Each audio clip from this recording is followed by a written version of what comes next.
basically, I was reading some poems at a teachers' conference a while ago, and I noticed, bizarrely for a teachers' conference, a teacher at the back of the room was passing a note to another teacher, and I let it go. But I went over at the end of the day, and the session we were like tidying up. He'd been passing it to this female teacher, and we found the note, and the note he passed her during my gig had been, it said, "Do you want to go to the pub later?" She said, "I don't know, maybe," and he said, "This isn't very good, is it?" Yeah, and she said, "It's not that bad." And then he said, "It's not exactly Tennyson, is it?" So that's everything you need. It's my exploration of being a crap poet, basically, and where this kind of attitude takes us. So every writer's supplied with a voice in their head. It tells them their shit, rips their work into shreds. It's a virus inside them. It thrives on defeat, but it wouldn't stop one man, a man they called Keith. Now, Keith was a poet. At least he wrote every month, and he read what he wrote, although most of it stunk. It was turgid at best. Every word as it left would just twirl in the air like a turd in a dress, and you'd...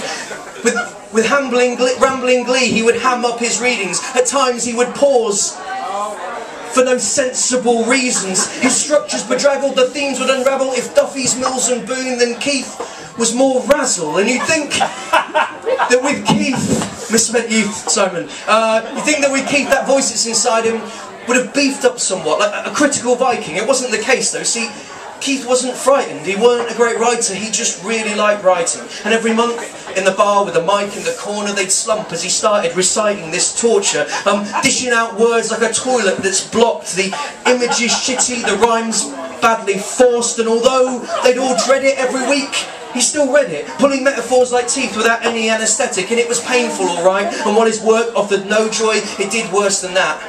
It pissed off the old boys.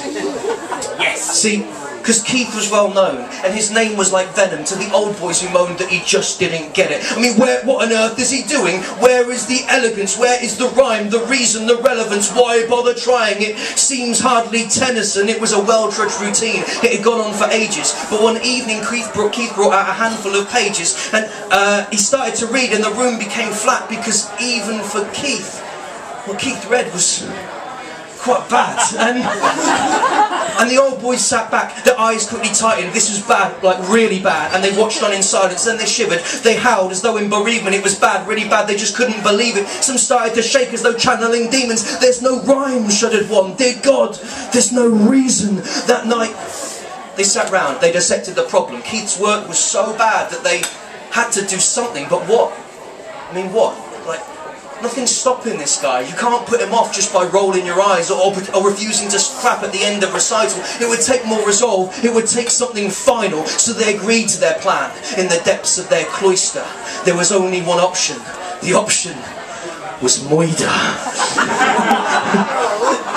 At the next open mic, Keith started reciting. The old boys were armed, huge bags stacked behind him, and each bag was full, and as Keith hit his stride, their hands died down, wrapped around what's inside, and in seconds they set to removing his grin. Each tomato they threw still held deep in its tin. It was a shocking amount to take on the chin, on the shin, on the shoulder, the temple, the teeth. As the clans hammered hard, they collapsed in a heap, and the old boys, they cheered with each thud on his flesh, and the tins they piled up until poor Keith was dead. When the next open mic came, there was no Keith. Delight reigned. The old boys felt great, like they banished a migraine, and more nervous, the poets seemed to raise up their standards. Their poems were good, like at least the best that they'd managed, and with the night almost finished, a new reader ventured to read her first piece about senile dementia. As she stumbled her way on her thoughts for her dad, the old boys just gasped. It was nearly as bad. I mean, yeah, it was better, more honest, but the mess was all like kind of led by the rhyme, trying to cram in a metaphor. They rushed for the tins, they threw double hard, and they cheered as they sprayed bits of brain on the bar. The following day, they stood at her funeral. One read a piece. It was really quite beautiful, and in the sunlight, it seemed right to be passing this judgment. Who best to shield words and those longest incumbent? They'd pull out the weeds, stop new ones from growing. Yes, poetry's a standard in need of upholding. And so every month, they held tins throughout everyone's verse, and they buried each poet whose poems were worst. And with those that went on facing death on the mic, 20 poets became 12, became 8.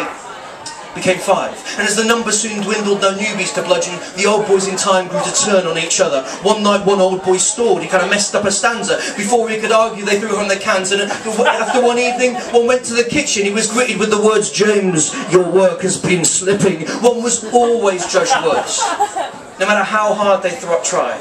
And so the old boys just started dropping like flies, like another one dead, another fudged line meant a can to their head, until finally just 1 month there was like just one poet left.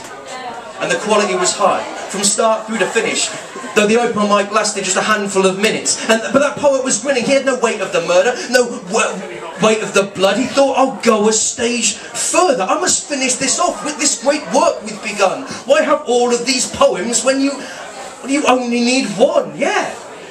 One single poem, that's it, that's the answer. No way that anything could lower that standard. He went home in a frenzy, he laughed all demented. He burned every piece, the purge was intensive. Then went to a mirror and standing there pensive, he brained himself hard till his head was indented. And that